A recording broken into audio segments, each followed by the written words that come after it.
In 1922, the Washington Naval Treaty reshaped the world's fleets. Battleships, once symbols of absolute power, were limited by tonnage and gun caliber. The great powers, forced to cap their battleship ambitions, began looking elsewhere for dominance. For Japan, this treaty, though restrictive, offered something unexpected: opportunity. The Imperial Japanese Navy, the IJN, had studied the lessons of the First World War closely. In those final years, Britain had launched the world's first purpose-built aircraft carrier, HMS Argus, proving that aircraft at sea could strike far beyond the horizon. Japanese observers stationed in Europe during the war took notes. They saw the future taking shape on flat decks rather than armored turrets. When Japan signed the treaty, it inherited two incomplete battlecruiser hulls, Amagi and Akagi. Under the treaty's conversion clause, these were authorized for transformation into aircraft carriers. Thus, Akagi was born, the first of Japan's true fleet carriers.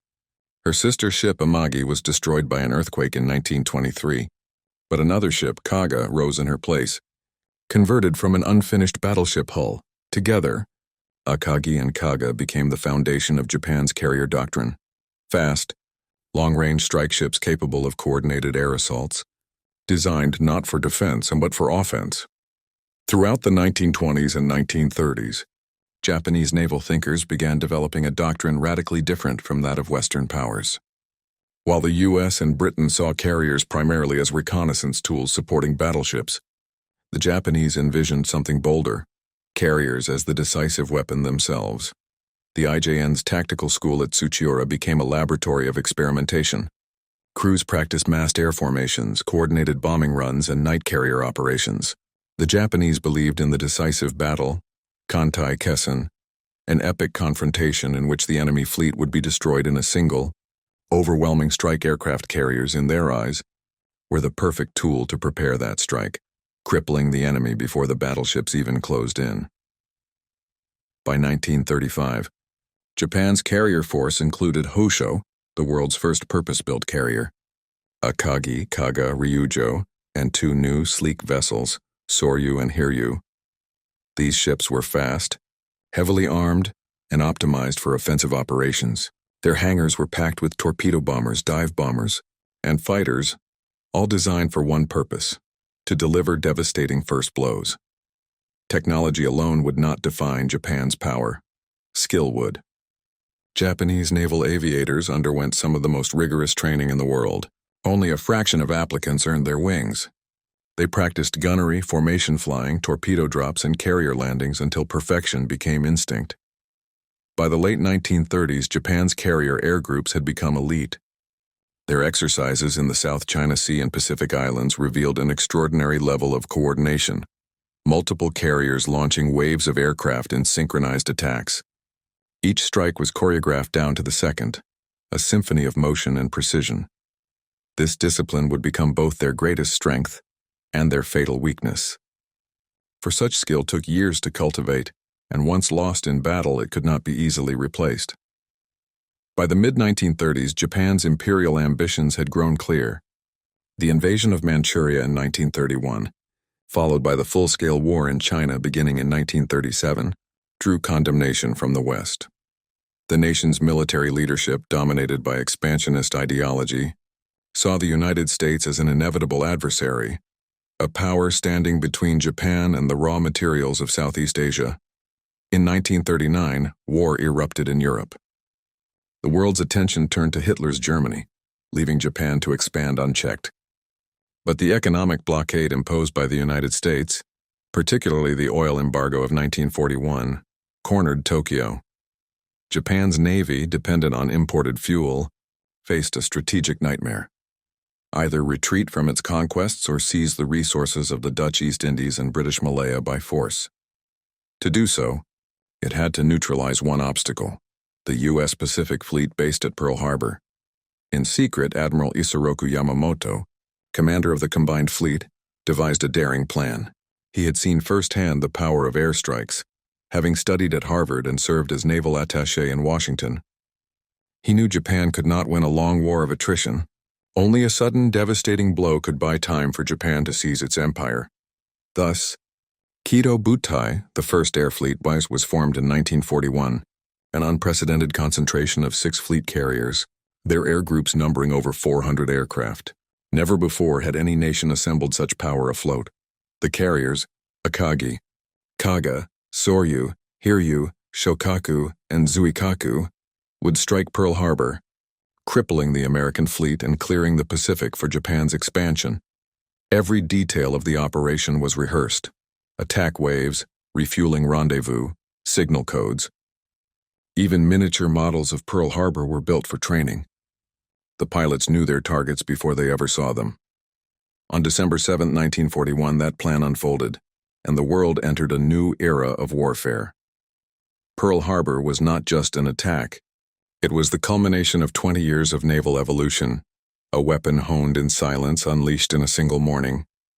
And yet, hidden within the brilliance of that success was the seed of Japan's downfall, a strategy that had achieved perfection in execution, but ignored the industrial and logistical scale of its enemy. That imbalance between art and endurance, precision and production, would soon define the fate of Japan's carriers. The dawn that lit Pearl Harbor also illuminated the peak of Japanese naval power. For 6 months after December 1941, the Imperial Japanese Navy ruled the Pacific with an aura of invincibility. Its carrier arm, the Kido Butai, struck with precision and coordination unmatched by any other fleet in the world. Barely 3 days after the attack on Hawaii, Japanese forces struck again: Luzon, Wake Island, Hong Kong, and Guam. Each new campaign was supported, in part or in spirit, by Japan's carrier arm. The air groups of Shokaku and Zuikaku patrolled vast swaths of ocean, protecting invasion fleets as they surged south toward the oil fields of the Dutch East Indies. In January 1942, Akagi and Kaga launched strikes against Rabaul in New Guinea. Their aircraft flattened airfields and supply depots with surgical precision. The Zero fighters, agile, long-ranged, and unmatched in early aerial combat, carved their legend into the skies. Allied pilots began calling them angels of death, their tight formations flashing like blades against the clouds. By February, the Kido Butai turned west. Its next victim was the British stronghold of Singapore, then the Indian Ocean. Admiral Nagumo's carriers unleashed destruction on the Royal Navy at Colombo and Trincomalee, sinking the heavy cruisers Cornwall and Dorsetshire and the aircraft carrier Hermes. Within 5 months, Japan had seized an empire stretching from Burma to the Solomons.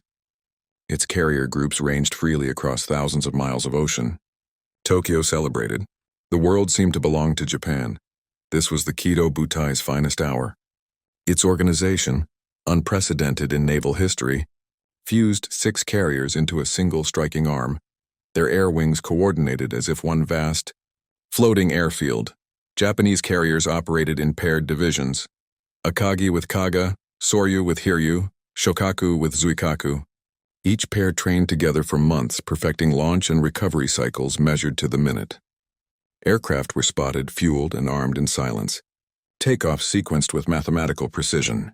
From 1941 to early 1942, no Navy on Earth could match this choreography. Their aircraft, the A6M0, Foyen-Kate torpedo bomber, and D-3A Valdive bomber, were formidable weapons. The Zero could outmaneuver almost any Allied fighter. The Val's precision in dive bombing made it deadly against ships. The Kate, though slow, carried the famous Type 91 torpedo that had shattered battleships at Pearl Harbor. These machines, paired with highly skilled pilots, gave Japan an overwhelming tactical edge. But that edge came at a cost, and the cost was fragility. Every Japanese pilot at Pearl Harbor had been trained through years of intensive flight hours. Their replacements, however, would face a much shorter, less rigorous path. Japan lacked the resources, fuel, aircraft, and time to train new airmen at the same standard. Each victory depleted irreplaceable experience. The battles of early 1942, while triumphant, drained Japan's finest pilots through combat attrition, mechanical failures, and exhaustion. Industrial limits compounded the problem. Japan's shipyards could not produce new carriers at the pace America soon would. While U.S. production lines in places like Newport News and Brooklyn would soon be launching Essex-class carriers every few months. Japan could build only a handful each year. Imperial Navy had built a sword, sharper than any in history, but one too delicate for prolonged war. Admiral Yamamoto understood this truth more clearly than anyone. From his flagship, Yamato, he viewed each victory not with celebration but with calculation. He knew the United States' industrial potential. He had studied there, spoken the language, and walked the factory floors of Detroit. To him, time was the enemy. If Japan could force America into a negotiated peace quickly, perhaps the empire could survive. But if the war dragged on, Japan's resources, oil, steel, aircraft, and trained men, would wither away. Thus, Yamamoto sought a decisive confrontation to crush the remaining American carriers and compel Washington to bargain. His plan: draw the U.S. Navy into a trap and destroy it. The target: a small, isolated island halfway between Hawaii and Japan, Midway. In April 1942, even as Japanese fleets swept across the Pacific, a new alarm sounded in Tokyo. 16 American B-25 bombers launched from the carrier USS Hornet struck Tokyo itself in the Doolittle raid. Though the material damage was minor, the psychological shock was immense. For the first time, the Japanese home islands had been attacked. Publicly, Japan vowed retaliation. Privately, Yamamoto accelerated his plan for Midway. If the Americans could strike Japan, they had to be lured into the open sea and destroyed before they grew stronger. But even before Midway, the first signs of Japan's changing fortune appeared in May 1942, at the Battle of the Coral Sea. There, Shokaku and Zuikaku met the American carriers Lexington and Yorktown in the first naval battle fought entirely by aircraft, the opposing fleets never sighting each other. The outcome was technically a draw, but strategically a warning. Japan sank Lexington and damaged Yorktown, yet Shokaku herself was crippled, and Zuikaku's air group depleted. For the first time, a Japanese carrier attack had not achieved complete victory. And more critically, the Americans had learned. Still, by June 1942, the Japanese Navy stood at its greatest extent. From the Aleutians in the north to the coral reefs of the Solomons in the south, Japanese flags flew over the Pacific. The carriers of Akagi, Kaga, Soryu, and Hiryu steamed toward Midway confident, lethal, and unchallenged. Each crew believed in the invincibility of the Kido Butai. Their decks gleamed with order. Their flight crews moved with mechanical precision. To them, this was simply the next step in a perfect campaign. One more strike to end the enemy before he could rise. But unseen beyond the horizon, American codebreakers had already cracked Japan's naval ciphers. In dark rooms at Pearl Harbor Station Hypo, Commander Joseph Rochefort and his team deciphered the target name AF. They confirmed it referred to Midway Island. The Americans would be waiting. Japan's carriers were about to enter the greatest battle of their existence, a clash that would decide the fate of the Pacific War. To understand the might of Japan's carrier fleet, one must see the faces behind the steel. They were not anonymous silhouettes. They were artisans of war, bound by discipline and ritual. Pilots rose before dawn, performing the same routine each day: a bowl of rice, a brief prayer to the emperor, a silent bow toward the horizon. Every launch was both duty and devotion. On ships like Akagi and Shokaku, flight crews moved with quiet precision. No wasted gestures, no words above a whisper once flight operations began. Training had burned hesitation out of them. Before the war, a Japanese naval aviator averaged nearly 700 hours of flight time, more than double that of most Allied counterparts. They practiced until exhaustion, landing on rolling decks at night, flying blind over empty seas. Out of hundreds of candidates, only a handful earned the right to wear the wings of the Imperial Navy. Among them were names whispered with reverence: Lieutenant Commander Shigeru Itaya, who led the first wave over Pearl Harbor, or Saburo Sakai, the zero ace whose legend would outlive the empire itself. Their courage was absolute, but so was their indoctrination. Each man was taught that death in service to the emperor was honor. Survival without victory was shame. Below the flight decks, another army labored unseen. Mechanics and armorers, their hands burned and blackened by aviation fuel, worked through the night to prepare the next dawn's sorties. On those decks, hierarchy dissolved into a single rhythm, the heartbeat of the carrier itself. The cost of such unity was silence. Individual thought had little space aboard a Japanese carrier. Orders were obeyed, not questioned. And when the tide of war began to turn, that very discipline would slow the Navy's ability to adapt. The Kido Butai's early dominance was not luck. It was the product of doctrine. Japanese commanders refined a system of massed, pre-planned air operations that turned 6 separate ships into a single organism. Every major strike began hours before sunrise. Officers studied wind direction, deck temperatures, and fuel ratios. Below decks, ordnance crews worked in near darkness, attaching torpedoes and armor-piercing bombs by hand. Above, deck controllers aligned aircraft by type.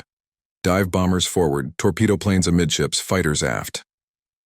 When the moment came, the order was signaled not by bugle, but by color-coded flags. Engines started in sequence, their combined roar swelling like thunder trapped in a metal canyon. Within minutes, dozens of aircraft leapt into the air, the launch cycle that Allied observers would later call a ballet of destruction. The doctrine emphasized the first blow, Ichigeki Hisatsu, one strike, certain kill. In Japanese naval thought, surprise and concentration of force were sacred principles. The enemy must be crushed before he could retaliate. At Pearl Harbor, this doctrine worked perfectly.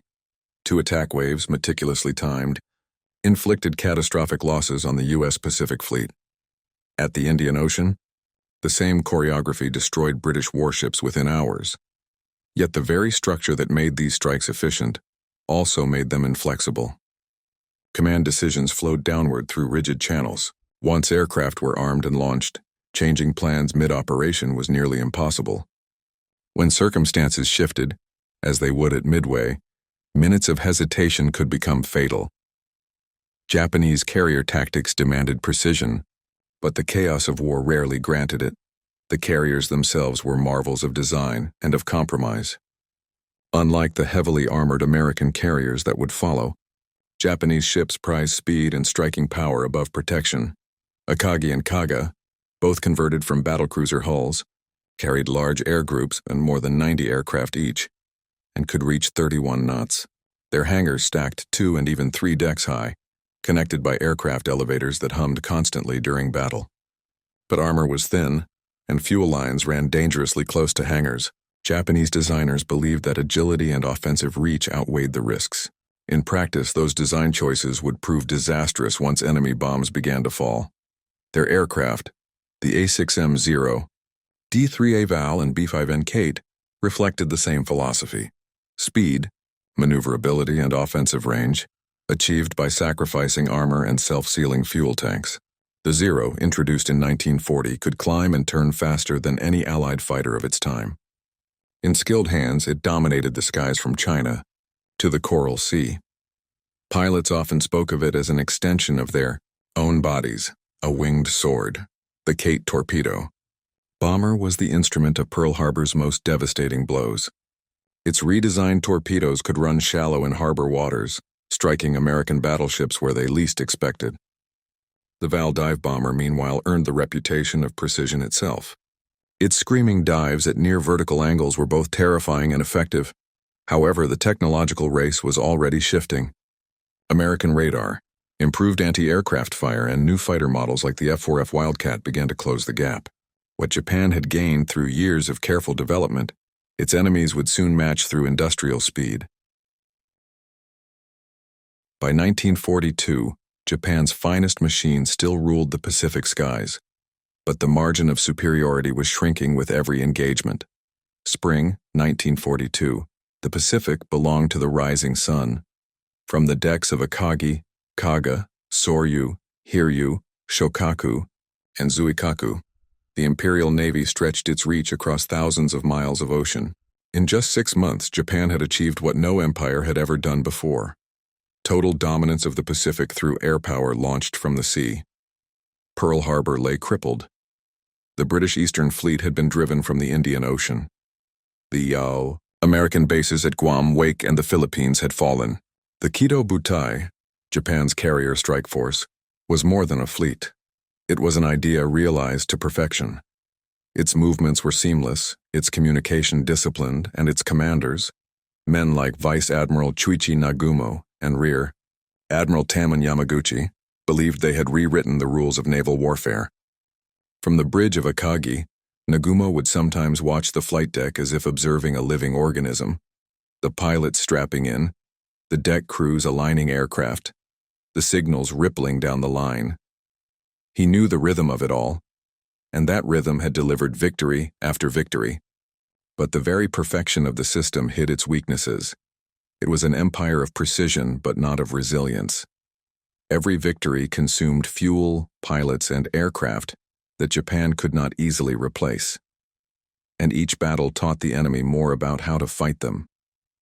The carriers still roamed invincible, but cracks were forming, not yet visible, but there beneath the deck plates. No army ever sees the moment when its fortune turns. For the Kido Butai, that moment came quietly, disguised as success. In May 1942, the Japanese fleet sailed south toward the Coral Sea. The plan was bold: invade Port Moresby in New Guinea and cut Australia off from the Allied supply chain. Two carrier groups, Shokaku and Zukaku, faced the American Yorktown and Lexington. The battle that followed was a paradox. Neither side could see the other, yet both unleashed destruction through the eyes of their aircraft. It was the world's first carrier versus carrier battle, and it changed naval warfare forever. Ships no longer fought within gun range. They struck across hundreds of miles, guided only by reconnaissance and faith in their own planning. Japan claimed victory. They sank more tonnage than they lost, but tactically it was the beginning of imbalance. Shokaku returned damaged. Zuikaku lost most of her air crews. For the first time, Japan's carrier corps could not fully replenish. Its fighting strength, once seamless, was now divided, and the Americans had survived long enough to learn. In Tokyo, reports framed Coral Sea as another triumph. The illusion of control persisted. But behind the optimism, Japanese officers began whispering concerns. That their elite pilots were irreplaceable, that their intelligence network was stretched thin, that the Americans were adapting faster than expected. Still, pride is a heavy anchor. The high command believed the next operation, the attack on Midway, would end the war before the cracks widened. Midway was meant to be a trap. Admiral Yamamoto, the architect of Pearl Harbor, envisioned drawing the remaining American carriers into the open, crushing them in a single decisive battle. The plan relied on timing, secrecy, and absolute coordination, all traits Japan had mastered. Yet beneath the surface, fate was already shifting. Unknown to Yamamoto, American cryptographers had broken key portions of Japan's naval code. The U.S. Navy knew Midway was the target. In effect, the hunter was now being hunted. The Kido Butai set sail once more. Akagi, Kaga, Soryu, and Hiryu, 4 carriers that had once humbled the world. Their decks gleamed under the June sun, their air crews confident, their commanders certain of victory. Inside the hangars, bombs and torpedoes were loaded with familiar precision. The same routines that had conquered Pearl Harbor were repeated, almost ritualistically. But this time, the ocean was not on their side. What made the Japanese carrier force so deadly was also what made it so fragile: its dependence on coordination. A carrier battle was not a single strike, but a chain reaction. Reconnaissance planes found the enemy, radio operators relayed coordinates, flight crews launched, bombers struck, recovery decks cleared, and rearming began for the next wave. Every step depended on the one before. If even one link failed, a delayed scout report, a missed signal, a misjudged course, the entire machine could falter. At Midway, the links began to break. Nagumo faced an impossible choice: whether to rearm his planes for a second strike on Midway Island, or prepare them to attack the American carriers once they were sighted. His decks were crowded with aircraft loaded with one type of weapon, while his intelligence reports shifted by the minute. The doctrine that once made him efficient now trapped him. He could not act quickly without breaking procedure. Below deck, fuel hoses snaked across hangar floors. Torpedoes and bombs lay side by side, waiting to be switched. Above, the tropical sun beat down on decks already slick with fuel vapor. All it would take was one spark, or one enemy dive bomber, to turn that precision into fire. On the morning of June 4, 1942, the balance of the Pacific turned in less than 5 minutes. As Nagumo's crews scrambled to rearm, waves of American dive bombers, delayed, lost, and nearly out of fuel, appeared high above the horizon. They dove almost vertically, sun at their backs, unnoticed, until it was too late.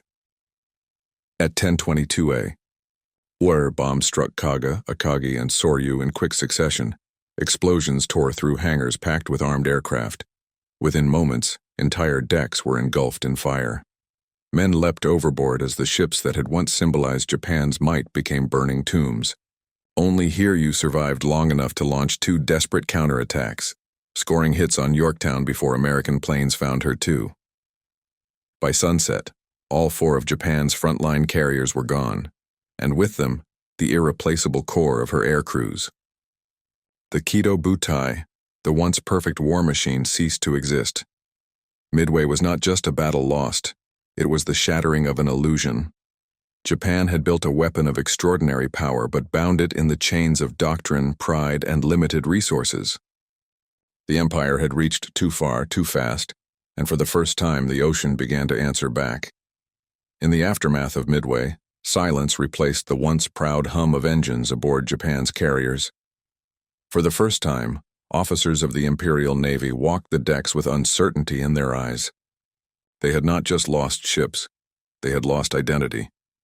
Japan's entire naval doctrine had revolved around the concept of the decisive battle, a single grand clash that would determine the fate of empires.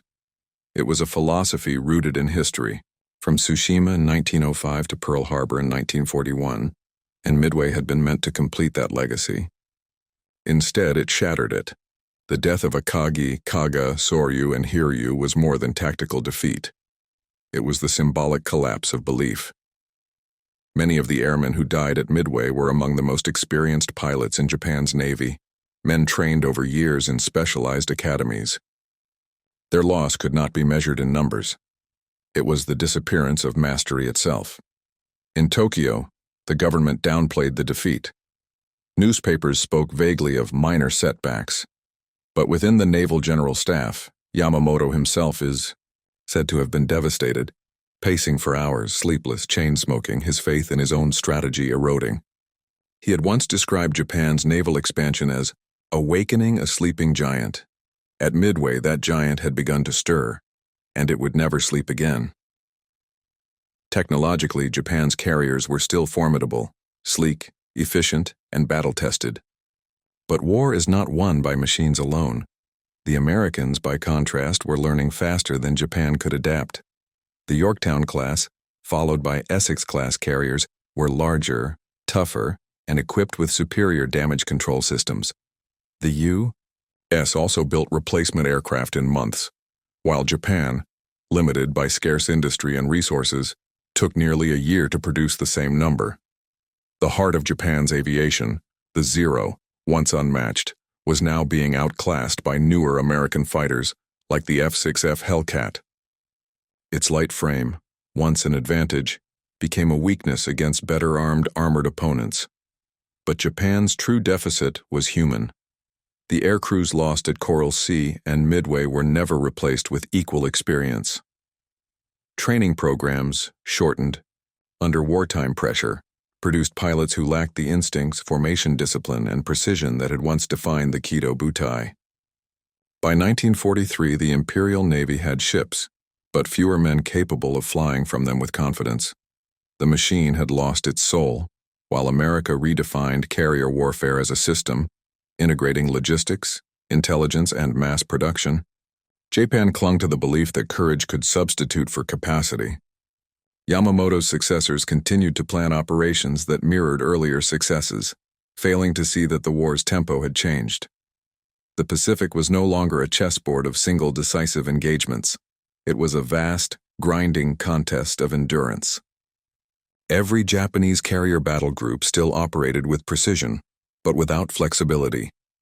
Their command structure, rigid and centralized, struggled to adapt when battle conditions shifted. Communication delays, poor coordination with surface, fleets and lack of radar further deepened the disadvantage. June 19, 1944, Philippine Sea. The ocean was calm, blue to the horizon, its surface glinting under tropical sunlight. Across that stillness stretched two armadas, one rising, one falling. To the west sailed Japan's mobile fleet, commanded by Vice Admiral Jisaburo Ozawa. 9 carriers, including Taiho, Shokaku, and Zuikaku, carried the remnants of Japan's air power, around 450 aircraft. Many of their pilots were barely trained, some with less than 100 hours of flight experience.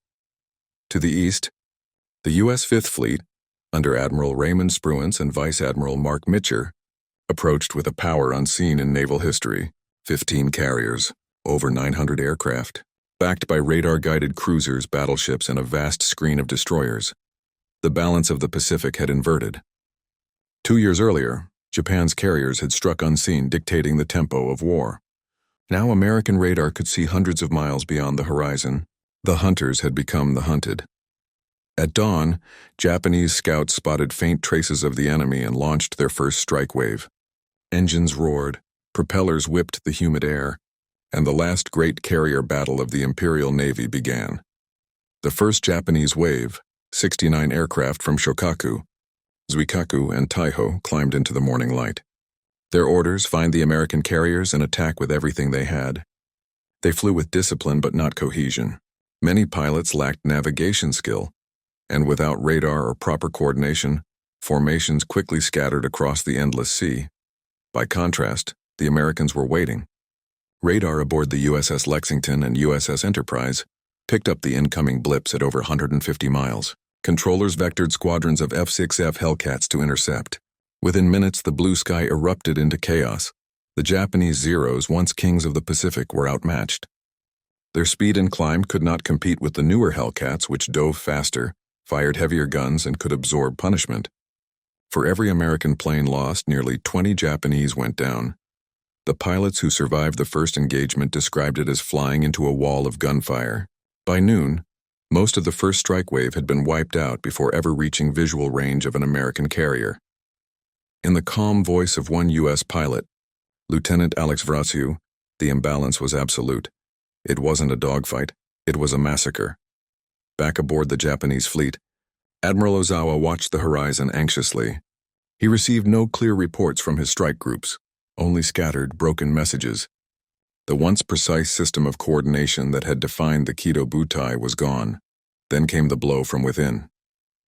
At 8:10 a.m., a single American submarine, USS Albacore, slipped through the carrier screen and fired a spread of torpedoes at Taiho, Japan's newest and most advanced carrier, the pride of the fleet. One torpedo struck near the forward aviation fuel tanks. At first, damage seemed minor, but as the day wore on, leaking gasoline vapors filled the hangar decks. At 14:30, a spark, likely from an electric motor, ignited the fumes. A massive explosion ripped Taiho apart. Flames shot skyward. Men were blown overboard as the flagship of the Japanese fleet sank beneath the waves, taking over 1,600 sailors with her. Almost simultaneously, another American submarine, USS Kavala, found Shokaku, one of the last Pearl Harbor veterans. 4 torpedoes slammed into her hull. She listed heavily, burning, and within minutes rolled to port and sank. In a single day, Japan lost 2 of its last true carriers, not to enemy aircraft, but to the unseen hunters beneath the sea. By afternoon, the battle had turned one-sided beyond measure. Japan launched 3 more attack waves, each smaller, each less coordinated. American radar and fighter direction turned the sky into a killing ground. From the flight decks of USS Essex, Yorktown, and Lexington, hundreds of Hellcats rose in perfect rhythm. Radio control from fleet headquarters guided them directly into intercept paths. The result was a slaughter that stunned even the victors. American pilots downed nearly 350 Japanese aircraft in a single day. The losses were so disproportionate that one pilot likened it to shooting turkeys in a barrel. The phrase spread quickly through the fleet, and the battle became known as the Great Marianas Turkey Shoot. By sunset, only a handful of Japanese planes limped back to their carriers. Many pilots, unable to find their ships in the fading light, ditched into the sea. For the first time, the Imperial Navy faced a truth it could no longer hide. Its carrier air groups were gone. Night fell over a burning sea. Fires glowed faintly on the horizon where Taiho and Shokaku had gone down. The sound of aircraft faded, replaced by the low thrum of engines and the distant crackle of static radio. Admiral Ozawa, standing on the bridge of Zuikaku, could not know that his entire offensive strength had vanished. Communications were chaotic, reports inconsistent. He believed some squadrons still fought. In truth, almost none remained. By the end of June 19th, the Imperial Navy had lost over 90% of its carrier air power. Of the 450 planes launched that morning, barely 130 returned, and most were damaged beyond repair. The next day, as U.S. reconnaissance located Ozawa's retreating fleet, Admiral Mitcher ordered a massive counterstrike. Hundreds of American planes filled the evening sky, flying 300 miles west to hunt the remnants of Japan's carriers. The pursuit that would carry the war into night and finish what Midway had begun. The sun had set on the last great carrier fleet of the Japanese Empire. What began at Pearl Harbor with 6 proud decks now burned beneath the Philippine Sea. Yet even as Japan's naval air power died, the carriers themselves, the ships, the symbols, were not yet finished. Their final act would come months later, in one of the most desperate gambits of the entire war. October 1944, Leyte Gulf. The Philippines' Typhoon Wind swept across the western Pacific as Japan prepared its last great naval operation, Operation Shogo I, Victory Operation.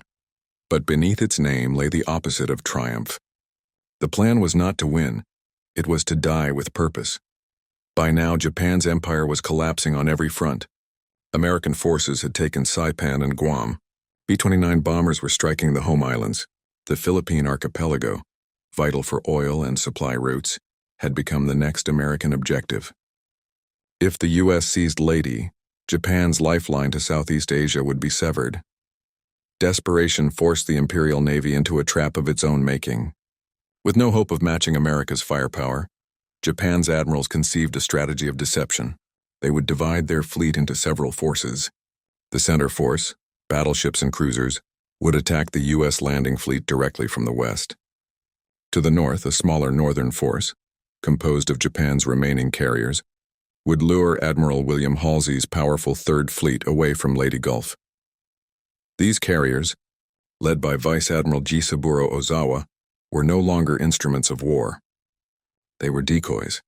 Their flight decks were nearly empty, only 108 aircraft among 4 carriers, most piloted by untrained crews. Their purpose was not to fight, but to die. The northern force left Japan's coast in early October, moving south under radio silence. At its center was Zuikaku, the last survivor of the 6 carriers that had launched the Pearl Harbor attack nearly 3 years earlier. Her decks were clean, her crew silent, her hangars half empty. Many sailors knew they would not return. To those aboard, the mission carried a solemn honor. They would draw American attention, giving the battleships of the center force a chance to strike the invasion fleet. It was, in their minds, a final offering to the Emperor, a last attempt to give meaning to a lost war. From the air, the formation still looked formidable. Zuikaku, Zuiho, Chitose, and Chiyoda, flanked by a few cruisers and destroyers. To American reconnaissance, they appeared as a serious carrier threat. The deception was working, but inside the fleet was hollow. Many aircraft on deck were decoys themselves, stripped of engines or fuel. Some planes had their propellers removed to conserve resources. It was an illusion of power, moving steadily toward its own destruction. On October 24th, American scout planes sighted the northern force. The reports reached Admiral Halsey aboard his flagship USS New Jersey. Believing this to be the main Japanese carrier fleet, Halsey made the fateful decision to pursue it, leaving the San Bernardino Strait unguarded.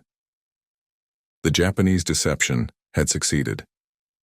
As Halsey's powerful carrier groups raced north, the Central Force under Admiral Kurita slipped through the strait, heading toward the vulnerable U.S. invasion fleet at Leyte. What followed, the Battle off Samar, would become one of the most heroic episodes in U.S. naval history. Outgunned American escort carriers and destroyers fought desperately against Kurita's battleships, ultimately forcing his withdrawal. But while that drama unfolded, Halsey's carriers closed in on Ozawa's decoys. At dawn on October 25th, the sea around Cape Engano lit up with explosions.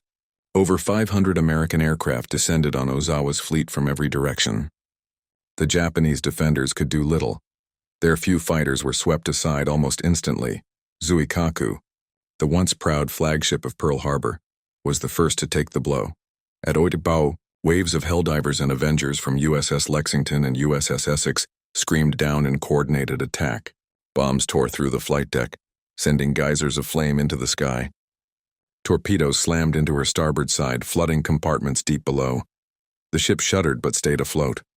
Her crew fought fires, manned anti-aircraft guns, and tried to keep her level, but it was futile. Successive attacks broke her spine. By late morning, Shokaku listed heavily, smoke pouring from her hangars. At 13:20, her captain gave the final order: abandon ship. On the deck, as flames licked the rising sun flag, surviving crewmen gathered for one last salute. The ship's bugler played Kimigayo, the Japanese national anthem, as Shokaku rolled to port and sank bow first into the Philippine Sea. With her went the last living link to Pearl Harbor. The circle was complete. Nearby, Chitos and Chiyoda were hit and sunk within hours. Suiho burned until afternoon before disappearing beneath the waves. By nightfall, the northern force had ceased to exist. The decoy had succeeded. But Japan's final carriers were gone forever. When the smoke cleared, the scale of loss was beyond repair. In 2 days, Japan had lost 4 carriers, 3 light cruisers, and 9 destroyers. More than 300 aircraft and 3,000 sailors vanished beneath the waves. Yet the tragedy was larger than numbers. Leyte Gulf marked not just the death of Japan's carrier fleet, it marked the death of Japan's naval soul. The strategy that began with brilliance at Pearl Harbor ended in self-sacrifice at Leyte. The carriers that once symbolized the Empire's reach became instruments of distraction. Their purpose inverted. From weapons of conquest, they became vessels of surrender. For the United States, Leyte Gulf sealed the Pacific. The road to the Japanese homeland now lay open. For Japan, it was the moment when hope gave way to endurance, a transition from strategy to survival. In Tokyo, the Naval General Staff received the reports with quiet resignation. No public announcement followed. The people of Japan would not learn the full extent of the disaster until after the war. To the men who had served aboard those ships, it was not defeat they felt, but emptiness. The sea that had once carried their dreams now carried only silence. From Pearl Harbor to Leyte Gulf, in less than 3 years, Japan's carriers had risen, ruled, and vanished. The age of the Kido Butai had ended not with victory or surrender, but with fire and smoke over the Philippine Sea. What followed was not a battle, but an aftermath, a reckoning that would redefine the future of naval warfare itself. When the waves of Leyte Gulf closed over Shokaku and her sisters, the Imperial Japanese Navy lost more than ships. It lost its identity. For 2 decades, Japan's carriers had been symbols of ambition and innovation. Now the surviving fleet lay scattered and broken, a ghost of its former power. After Leyte, Japan had only a handful of carriers left: Akagi, Katsuragi, Junyo, Hio, and a few unfinished hulls hidden in inland bays. Most were useless. There was no fuel to sail them, no trained pilots to fly from their decks, and no aircraft to arm them with. The shipyards that once roared with the clang of steel now echoed with emptiness. Allied bombers had reduced factories, oil refineries, and airfields to rubble. The seas that once belonged to the Empire were now ruled entirely by the U.S. Navy. In Tokyo, naval officers gathered around dimly lit tables, reading casualty lists that ran for pages. Some wept. Others sat in silence, staring at maps that no longer mattered. The war had entered its final, hopeless phase. With no carrier force left, Japan turned to a new, desperate strategy, one that replaced technology with sacrifice. In October 1944, during the same days as Leyte Gulf, Vice Admiral Takejiro Onishi proposed a new tactic: the Special Attack Units. To the world, they would become known as kamikaze, the divine wind. The idea was born from necessity. Japan could no longer compete with America's industrial power, but it could still draw on something the enemy could not mass produce: human will. Young pilots, many barely trained, were gathered and told their duty was to crash their aircraft directly into enemy ships, for the Empire, for the Emperor, and for the souls of their fallen comrades.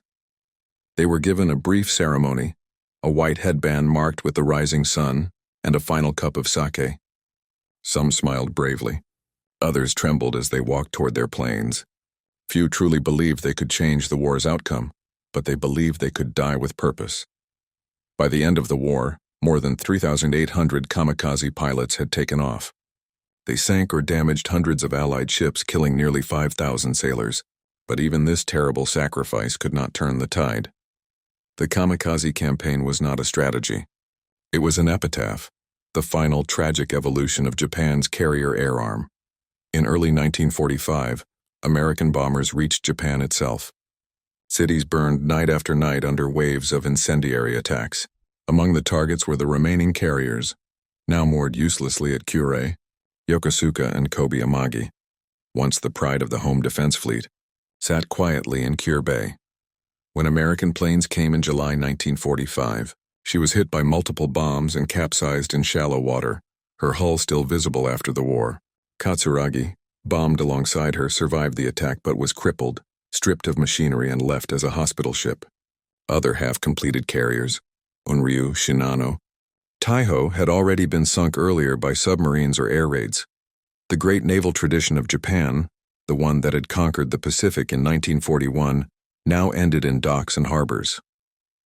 The ocean that once trembled at their approach had become an open grave. By the summer of 1945, Japan's navy existed only in name. Out of over 10 aircraft carriers built during the war, not one remained operational. Fuel reserves were so low that ships could not even train. Some destroyers were stripped of weapons to use their steel for coastal defenses. On land, the old admirals debated whether the fleet should sail one last time, a suicide sortie against the American invasion force expected to strike the home islands. Many young officers begged for the chance, but the high command refused. They no longer had enough oil to make it out of port. Instead, Japan's last great battleship, Yamato, was sent in a one-way attack in April 1945, Operation Tengo. She was to beach herself on Okinawa and fight until destroyed. American aircraft found her before she even reached the island. In 2 hours, she exploded in a massive fireball, taking 3,000 men with her. That explosion was more than the death of a ship.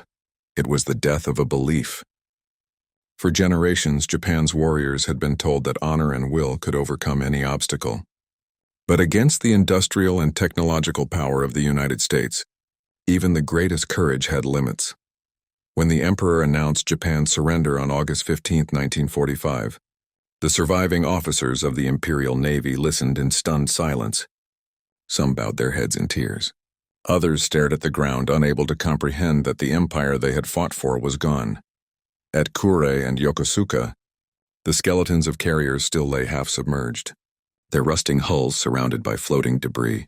Men who had once served aboard them now hauled food, built shelters, or returned home to ruins.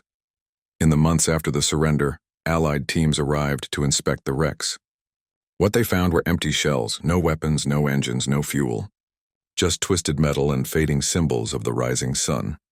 In 1946, Japan's surviving carriers were formally scrapped. Their steel was melted down to rebuild cities. Their names faded from active service, surviving only in records and memory. The death of Japan's carrier fleet carried lessons that echoed far beyond the war.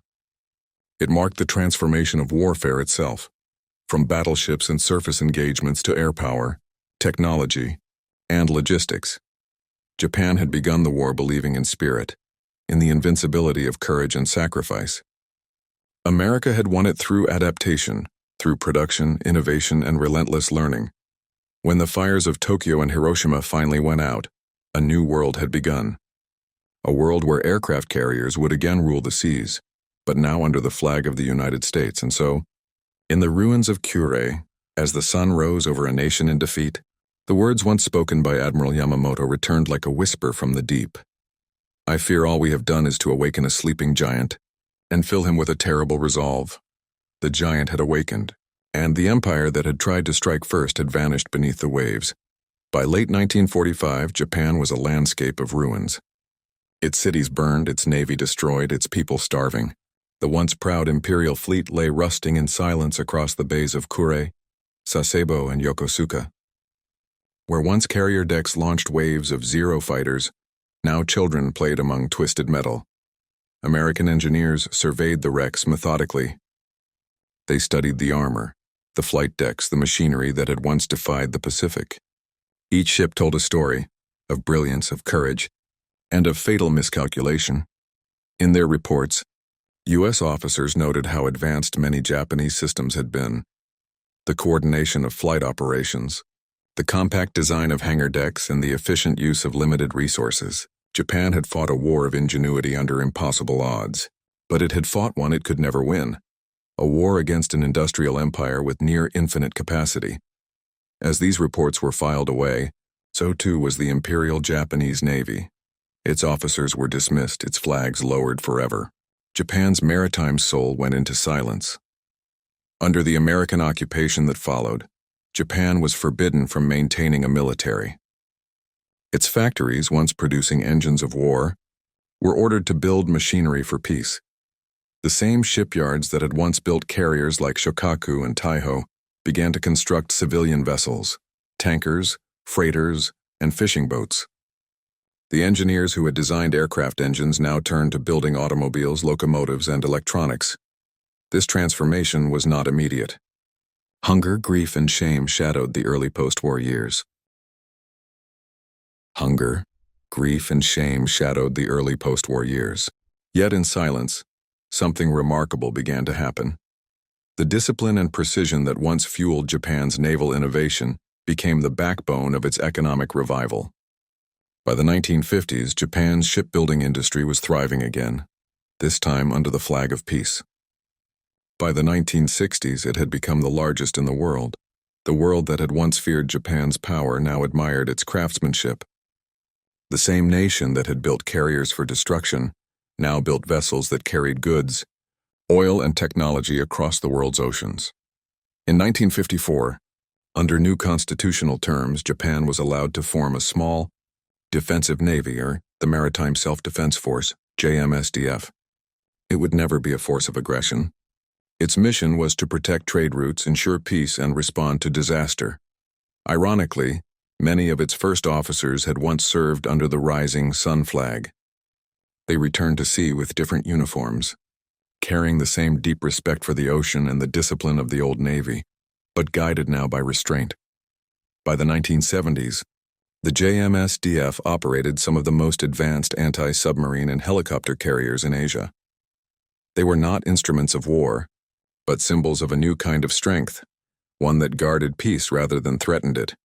In time, Japan's maritime tradition, the same that had produced Akagi and Kaga, evolved into one of humanitarian aid, ocean research, and disaster relief. Its ships sailed to help rather than to conquer. Though Japan's carriers never returned, their influence did not vanish.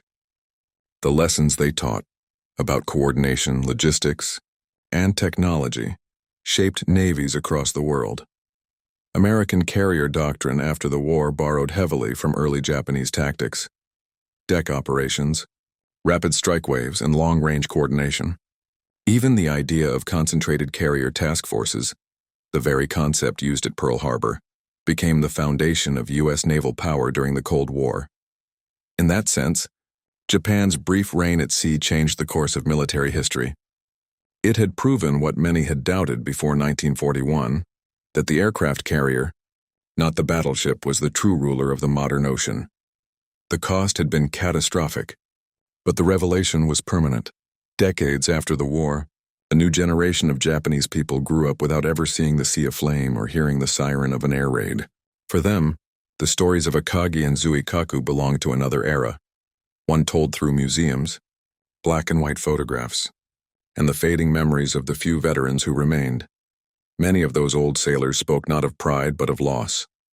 They remembered the friends who never returned, the fire that consumed the sky, the faces of pilots too young to shave, and they spoke of a deep hope that Japan would never again need to send its sons to die at sea. In memorials across Japan, the names of lost ships are etched into stone: Shokaku, Hiryu, Kaga, Taiho.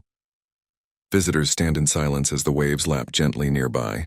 The sea that once devoured them now reflects a calm horizon. The fall of Japan's carrier fleet was not just the end of a war. It was the end of an era.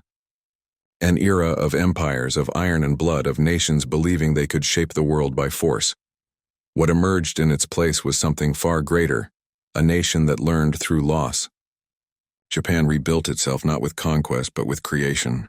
Its post-war rise in technology, culture, and diplomacy became one of history's most profound transformations.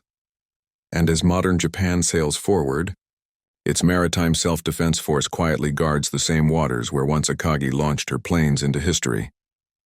Now no bombers rise from those decks, only helicopters carrying food, supplies, and rescue teams. The empire that once rose from the sea now protects it. And beneath the calm Pacific waves, where the rusting bones of the carriers still rest, the story of Japan's fleeting reign at sea remains, not as a warning of power, but as a testament to change. The carriers are gone, the sea remains, and in its reflection, Japan found its truest strength, not in domination but in transformation. The rise and fall of Japan's aircraft carriers is more than a story of ships and battles. It is a portrait of a nation's ambition, its genius, its courage, and its tragedy, compressed into a few short years on the vast canvas of the Pacific. In 1941, those carriers carried Japan's dreams skyward. They embodied mastery, the fusion of tradition and modernity, of the samurai's spirit and the engineer's precision. From the decks of Akagi and Kaga, Japan believed it could shape history, and for a fleeting moment it did. But war by its nature is merciless to belief. For every technological triumph there is a human cost. For every victory a consequence unseen. The same skies that once shimmered with the rising sun would later burn with the weight of its fall.